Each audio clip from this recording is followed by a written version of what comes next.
Hello, and welcome back to War Thunder, to the tank review on the T-64B 1984. Now, there is a lot to talk about this tank, and I tried to cut it short and to provide you with the information in a nutshell. But this tank review, well, it contains still a lot of information, and that is down to the gun and the armor of this tank. Not so much the mobility, because in this department it's outright the worst out of the new main battle tanks within War Thunder in patch 1.77. So the T-64B, now first of all, the looks of it. I absolutely love the look of it. Not just the camouflage, which is by the way costing you 200 golden eagles, but honestly, even with the stock camouflage, the side skirts, the angled frontal armor, the mud guard, how the gun looks, the smoothbore gun, and everything around the turret, it just looks so Soviet, so Cold War. I love it. While I mostly want to play my World War II tanks, this tank really, I think, got me into the Cold War mood, so to speak. And the firepower of this tank is amazing. The armor is actually not that convincing while not being bad. And I will come to this in just a moment. Now, in my first video, first impressions, I talked about the tank being feeling like a heavy tank amongst main battle tanks, but I would more tell you about this feeling like a Panther versus Super Hellcats. I think this is more appropriate, because it's really not that the mobility is bad, but other tanks are just so much better. And it's also the maneuverability that really hurts this tank really hard, especially when it comes to close quarters engagements. Funnily enough, I had the most success in certain engagements, but we will come to this in a moment. So in my journey through top tier tanks, this is now my third tank review after the MX-30, the premium version, and also the Leopard 2K. Just the M1 Abrams and also the Challenger 1 are remaining. And well, they are a different sort of breed. They couldn't be more different than they tried. Incidentally, the T-64B has more in common with the Challenger than, for example, with the M1 Abrams. And this is very surprising. I played the tank a lot, and there are basically two types of battles that I had. Either I had a very fun and engaging battle, or I just got taken out very early on by an M1 Abrams. And really, the M1 Abrams is the bane of this tank. But not just of this tank, but also the Challenger and also the Leopard 2K. And especially the Leopard 2K is what I really fear in this tank, because the heat shell is absolutely going to murder you. And why? Well, let's have a look at the armor and the X-ray. So let's begin. The armor, well, we have three hitting zones: the lower glacis, the upper glacis, and the turret front, basically. And the lower glacis is 80mm at 62 degrees of angling, with some additional add-on armor of rolled homogeneous armor of 20mm. So 100mm at 62 or 59 degrees angles, and also, well, here just 80. So that means a lot of regular APDS, FSDS, and HEATFS shell are having no problems penetrating here. The upper glacis is a bit of a different story. It's just 60mm, but this is where in the X-ray we will see the composite part. But please note that on this driver's edge we still have around about 60mm, and here we have 80mm, and here we have 40mm. Furthermore, we have here on the turret front the 150 and 330mm of cast homogeneous armor. And this is a bit of a mixed bag. Same goes for here the cast homogeneous armor part. The side armor of the tank is just 85mm thick here, and we also then go to the American way of building the rear end thinner where the engine sits of just 70mm. Now, unlike the predecessor, the T-64A, we have also as well, not unlike but as well, a 20mm part here that is angled but very thin effectively.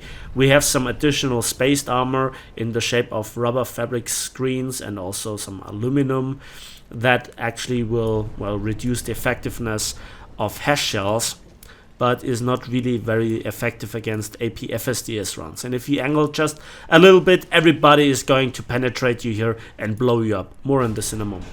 The T-64A here, for comparison, has those side panels that actually, when you angle like this, will more or less save you from heat shells. And that actually works as a one-trick pony. Back to the T-64B. The rear of the tank is thin. Notable here is the wood of 100 millimeters with an effective thickness of 100 millimeters. The armor modifier is times 1000 because this is Stalin wood. And yeah, the top of the tank is 20 millimeter. By the way, guys, it's a joke. Not the 20 millimeters, but the Stalin wood.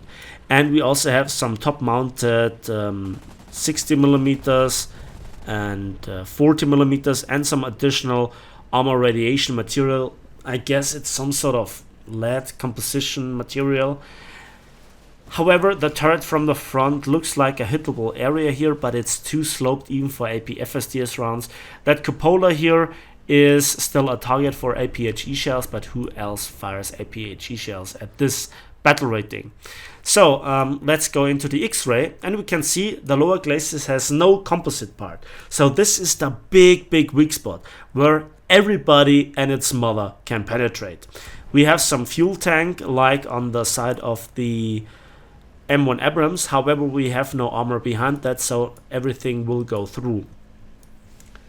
The upper glacis is actually pretty resilient to most AP FSDS rounds. Just the Challenger's upgraded AP FSDS round has a chance of going through the tier 4 upgrade one.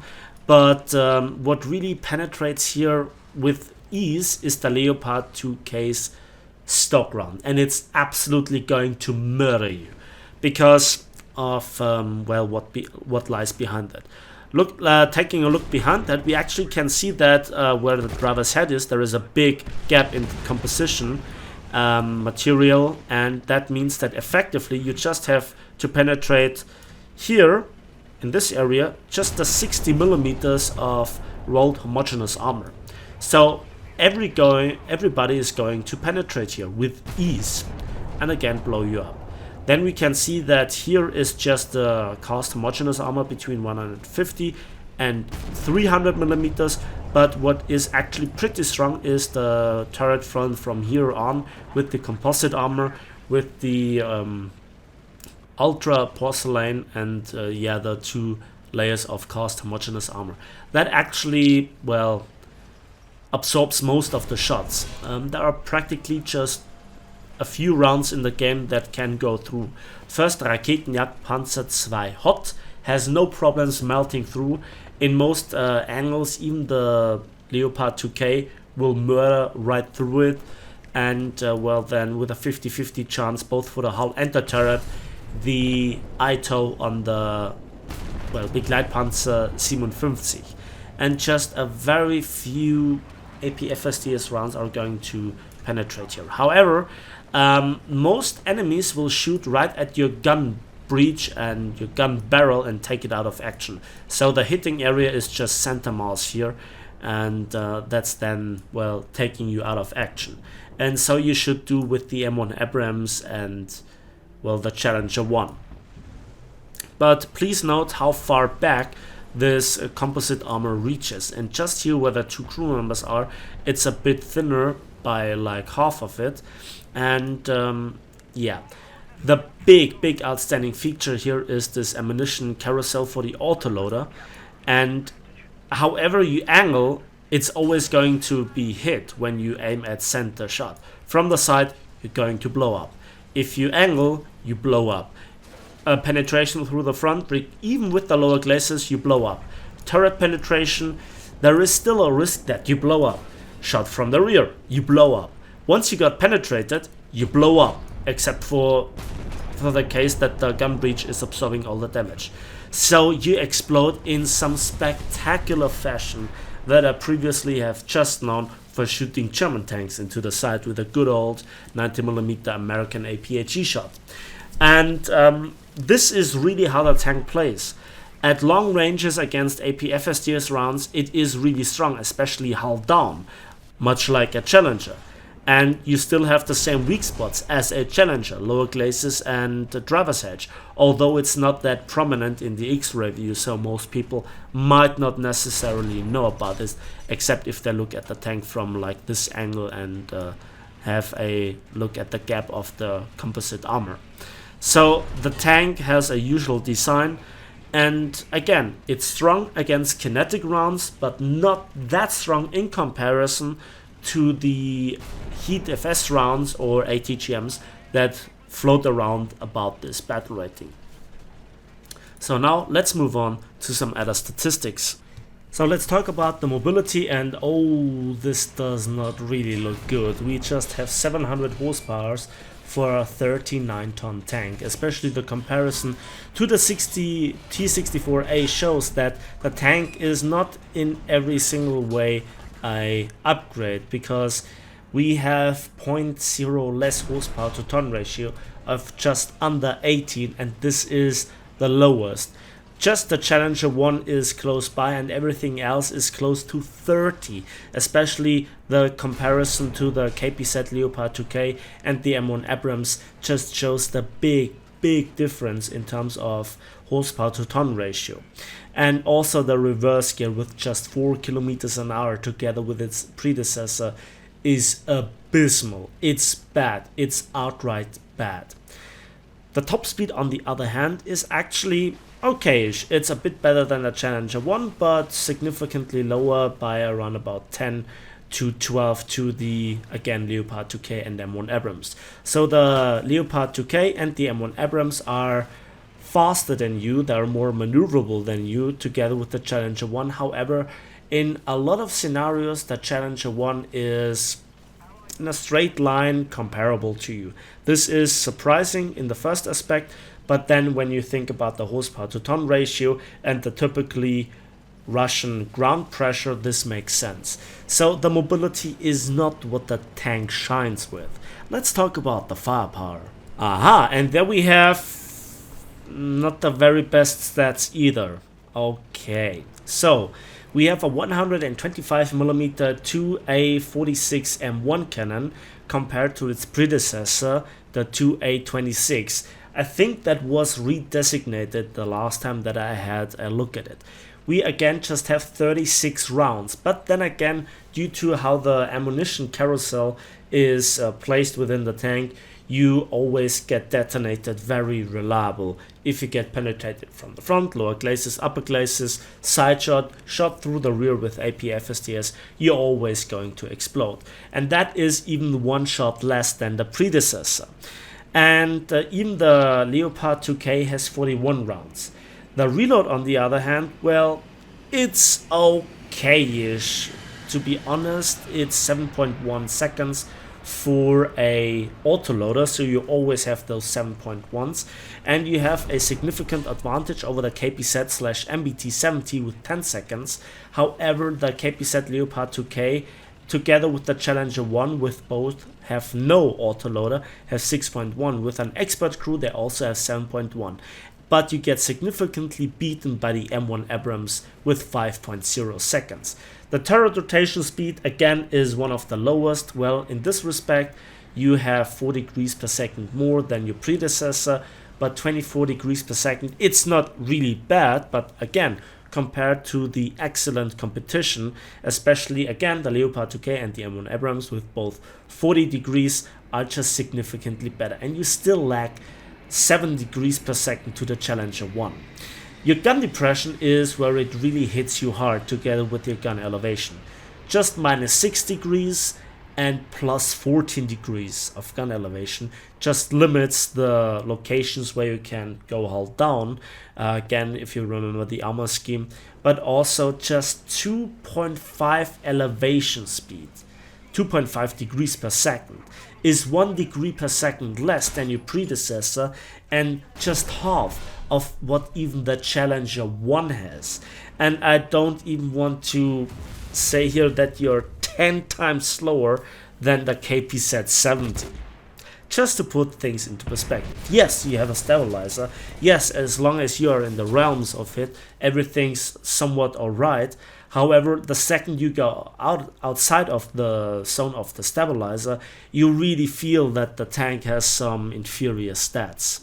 Now let's talk about the ammunition, and we have 2 out of the 6 shells as stock shells, and it's really the ammunition that makes this tank very, well, diverse in its potential playstyle, and what really makes the enemy, well, fear ending up in front of your gun.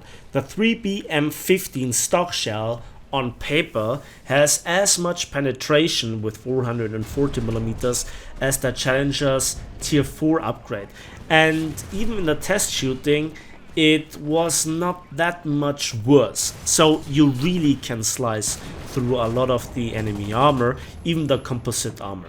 And the muzzle velocity of nearly 1800 meters per second in conjunction with the very good accuracy of the gun and also the very good zoom makes it really easy aiming this shot. And the post-penetration damage effect is also nothing to be coughed at. This is a very good stock shell, and you can deal with most of your opposition. And even when you face an M1 Abrams, you can shoot through the lower glazes. You also can partially shoot through the turret at well, close range, and to disable the gun breach, well, most tanks can do this. The next stock shell is the 30F19 high explosive shell, and it has a penetration value of 35mm, and this is close to the lower tier Russian 122mm or the German 128mm HE shell. Now this is in this respect funny, as you can actually blow up a M1 Abrams at close range through the roof, but it's not as reliable as the up-tiered high explosive shell that you get as a tier 1 upgrade, which is the 30F26, and this one has 47mm of penetration and a comparable muzzle velocity of just 850 meters per second. So this is something when you have your enemy already disabled with the AP FSDS round, and then you go in for the kill shot for a shot trap, for example in the Leopard 2K or also the Challenger, but also the roof, especially on the M1 Abrams. This is good for the kill shot. Now it's a tier 1 upgrade, so it's not that expensive. You should try it out maybe in a test drive how it exactly works, but the damage output after penetration is just enormous. This is like getting hit by a KV2 in a Panzer IV. It hurts. The next tier 1 upgrade is the 3BK18M HEATFS round, and this got recently buffed to 550mm. However, against the Western Allied tanks, it is actually of little use, so it doesn't give you any good penetration values against the M1 Abrams or the Challenger 1. In fact, the stock AP FSDS round is flat out better. And for even hull breaking certain vehicles, the tier 1 HE shell is even better. Now, if you insist of taking it with you, for example, maybe for arcade, maybe, but even that shell has its difficulties finding its way, and it with just over 900 meters per second muzzle velocity, it is also not the easiest shell to aim with. So I actually don't like this shell too much. The 9M112 ATGM on the other hand features 650mm of penetration, which is nice in arcade against your own tank through the upper glacis, much like the stock shell on the Leopard 2K, and with 400 meters per second, this is at the moment the fastest ATGM in the game, also with a firing distance of 5 kilometers.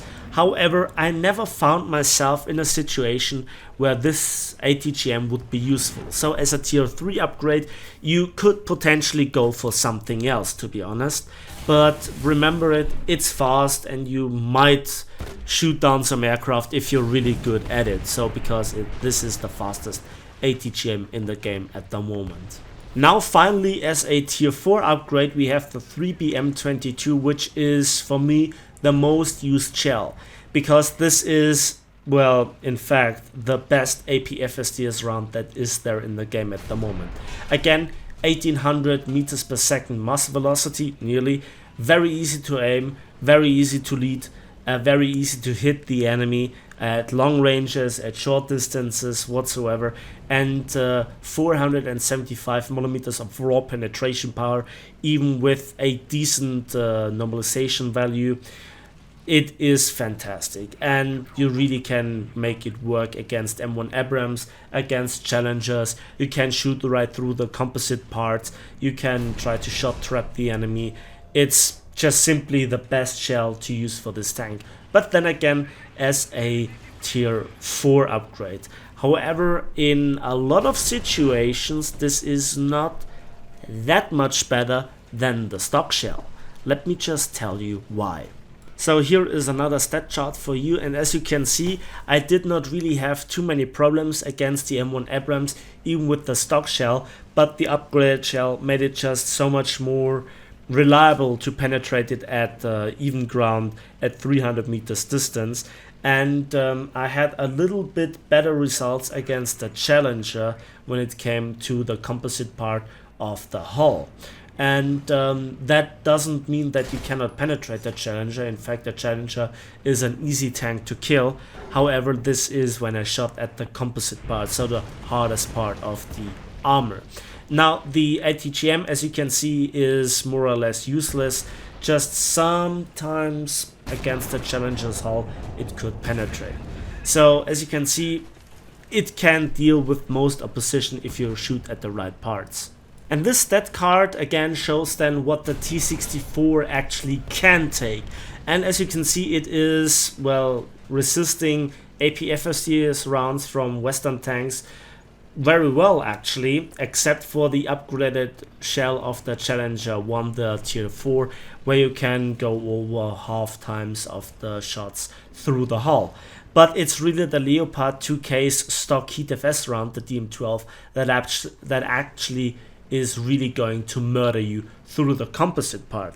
Again, the lower glacis is not a composite part. Nobody prevents you to shoot through the driver's hatch or near the gun area to disable your gun and to finish then you off.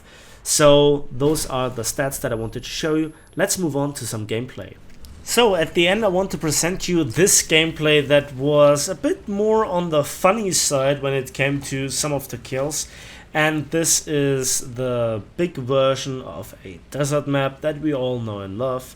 And well, I decided to go for the flank. Again, I have a very good sniper gun and I want to use this at long ranges. Now you can see me here, the ammunition choice that I have of 15 rounds for the APFSDS, the upgraded, the 3BM22. And I have to say that the 5 ATGMs that I can load at maximum, I always had, well, for a map like this, but I never used them. There was never the chance where I could engage the enemy at long ranges, where they would stand still, where they would not move out of the action, and especially where it would not be much easier to just shoot them with the APFSDS. So the ATGM is of minimal use, to be honest. The HE round, on the other hand, again, as you saw in some previous scenes, is good for the killing shot, and you will see some funny scenes with it here as well. So I want to move behind the rocks as usual to get an overview of the battlefield, and with the mobility of the tank, it's right on the edge of a razor. Basically, it's a risk that you have to take, which limits the tank. And as you can see in the straight line, the tank is no slouch, but it's just not as fast as the majority of opposition. And I look around, is something there? Yes, no? I see the kill messages, but there is no tank to be seen. Now I must not remain in this situation for too long, and there is actually a smoke screen and somebody is popping some smoke shells, some smoke grenades rather. So I'm not quite sure if I can actually investigate, But please keep in mind, I have hit and killed tanks at that range. It's possible, but against an M1 Abrams where you should aim for weak spots, it's not that easy. So I move forwards again in a frontline position, and this is then where the playstyle to the Challenger is quite similar. Now you have just 6 degrees of gun depression, and in a lot of scenarios this is good enough. Again, you can see here the pathetic reverse gear of just -4 kilometers an hour. And again, I'm investigating the surrounding. The very good part about this position is that there is a kill zone that I can create, but the enemy does mostly not even see me. So what I'm doing here right now is very risky. I'm moving through the open, and if somebody spawns, well, in the B3 area, well, then I'm toast. So I try to go a little bit into the valley here, and let's see if we can go investigate the middle area. And it seems like where we have taken the left side of the map, the enemy is going to deal with the right side of the map, and there is an Abrams that just deleted a friend of mine just behind me, and the map is ping. It seems like at least one M1 Abrams is in the usual camping spot, so there is just one way to, well, deal with them, and that is to flank them. And again, to flank a tank that by default is faster than you is always something, well, interesting, let's put it that way. So I move here up, and I'm always keeping close attention to the side. I always look around. I always want to make sure that I don't get flanked, that I receive a shot into the side. Well, this is critical for any main battle tank. I think the most vulnerable of them for a side shot or for a penetration overall is the T-64B. Again, I have not witnessed a tank in recent memory that has blown up that spectacular and that reliable than the T-64B.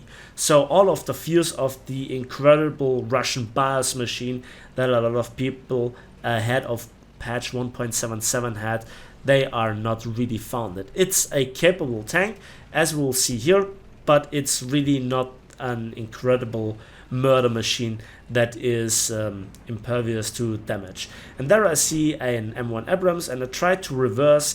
He seems to be quite comfortable in this spawn location, this camping location. Let's see if we can, well, delete his dreams. Yes, we can. And we killed ourselves an M1 Abrams with a side shot. Then there is a, well, KPZ-70, I guess. And we hit him good. But now my driver is dead. And there is another tank just to the, in the left rock. And I aim there, I wait a little bit, and watch this shot. I knew he was coming out. I just knew he was coming out. So what to do next? I'm just down to 2 crew members, because we just have 2 crew members in total, and there is an enemy SPA, and I stop him momentarily by killing the driver with a shot. I switch to the HE shell. I also could have used the ATGM, but the ATGM is rather expensive with about 1,600 silver lines, and yeah, I have to quickly pop smoke again. Do I? I actually don't. Yeah, I do. Okay, and you could see the HE shell is powerful enough to deal with not very well armored vehicles such as SPAs. And it's just a great damage output. Yes, the heat shell could do the same with hull break mechanics, but the sheer damage output of the HE shell is just, it's something different. It's a different flavor to high tier. It's old school. Talking about old school, another HE shell deletes here the M2. And this is another kill. So I killed now 3 tanks with no armor. And there is now an M16 SPA. If you really want to give me the kills, I would gladly take them. So the top mounted 50 caliber machine gun is actually pretty nice to have in defense of aircraft. And this is the typical bullshit with the M1 Abrams, that he is always a bit faster, a bit more accurate with the shot against the well, gun breach. But again, the gun breach absorbed all the damage, and I just have 16 seconds to repair. And I drop an RT strike. I try to hit here the M16 with the machine gun. If I would still have the 50 caliber available, I would have killed him right there. But I took out his gunner, and I have the AP FSDS loaded. That's another kill. But now we still have the M1 Abrams. This is going to be interesting.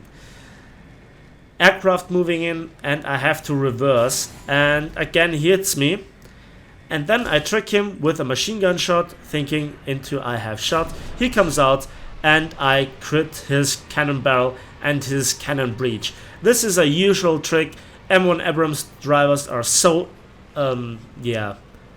comfortable in the thinking that they now have the advantage. They come out and you can wreck them pretty hard. And there is another shot into the top of the turret, but it's not good enough. And I'm worried at this point in time, moving out into the open, if I can delete him. But another shot through the angled rooftop deletes him for my 6th kill. And this was the best battle that I had. And I had many aces in this tank, but to be honest, it depended most of the time on the first engagement, how well the rest of my team played together, which nation we faced. When we faced the Germans, I actually had more trouble due to the brutal hash shell, or not hash but HEATFS shell on the Leopard 2K, because then the lights on my tank just went out. It was just like blood bad. The M1 Abrams drivers usually try to aim for the lower glacis. If they don't have that available, they aim on a very regular basis for the gun breach, the gun barrel, and the driver's hatch. Would have been funny if I would have killed this plane, and at this point in time there is just nothing left, so I cut it out. Let's have a quick look at the post-battle results.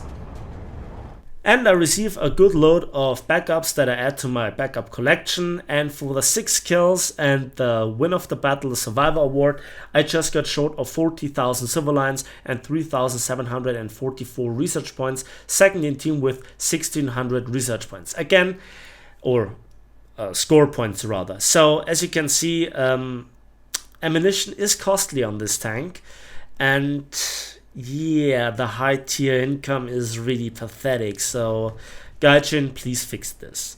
So I hope I could give you a good insight into the life of the T-64B.